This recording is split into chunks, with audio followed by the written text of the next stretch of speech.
The City team stepped up their bid for more silverware by powering to a 6-3 success against the Bees last night, February 3rd, in an NIHL South Cup semi-final showdown. And, after witnessing his side take command of the tie, Koulikov had some choice words for their rivals, particularly coach Doug Sheppard, following the controversial postponement of what should have been the first leg the previous night. Bracknell called off that Saturday, February 2nd, contest on safety grounds following heavy snow in the Berkshire area, but a public skating session then took place at their Hive base. "There are a lot of question marks about why Saturday was called off," said Koulikov. The temperature was +5 and the roads were clear, yet the game was postponed and it's a tough one to take. I understand that a club might be worried about the safety of their fans, but they had a public session instead. Surely if a game is cancelled the rink should be shut. Last year it was the same coach at Basingstoke and the same store with a game postponed after a little bit of snow and it ended up costing us the title. We offered to help on Saturday to get the game on, but the answer was no.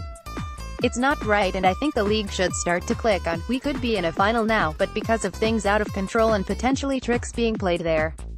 It's still a long way to go. The teams eventually did battle last night and Bracknell Phantoms recovered from the early blow of conceding a sixth short-handed goal in 4 games.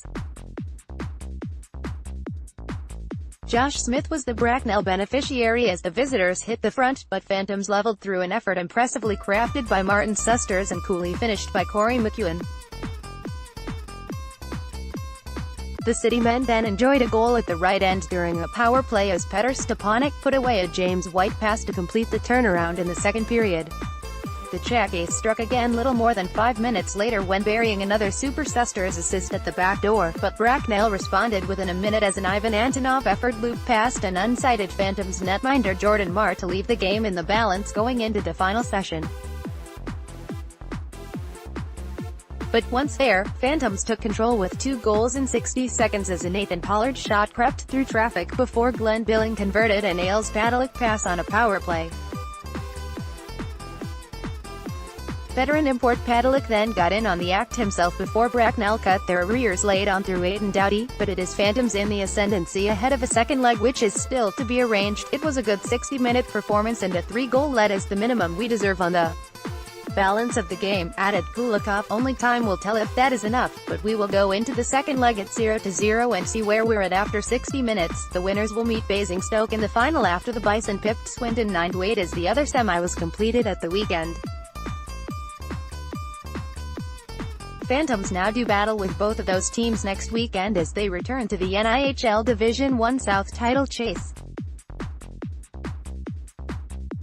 A trip to Basingstoke on Saturday, February 9th, 6:30 p.m., is followed by a Sunday, February 10th, 5:30 p.m., home showdown against Swindon. Phantoms are 3 points behind table-topping Swindon and 2 points adrift of second-placed Basingstoke after losing to both sides on successive nights last month, but they do boast games in hand. Match details: goals Phantoms 14.53 McEwen ass, Susters 27.21 Stepanek PP ass, White, Susters 32.35 Stepanek ass, Susters Buglas 46.31 Pollard ass, Weldon, White 47.31 Billing PP ass, Padalik Norton 56.19 Padalik ass, J. Ferrara Bracknell 5.13 Smith Shesh unassisted 33.13 Antonov unassisted 58.37 Doughty ass, Watt, Malinikman of the match Phantoms, Nathan Pollard Bracknell, Ed Neggs.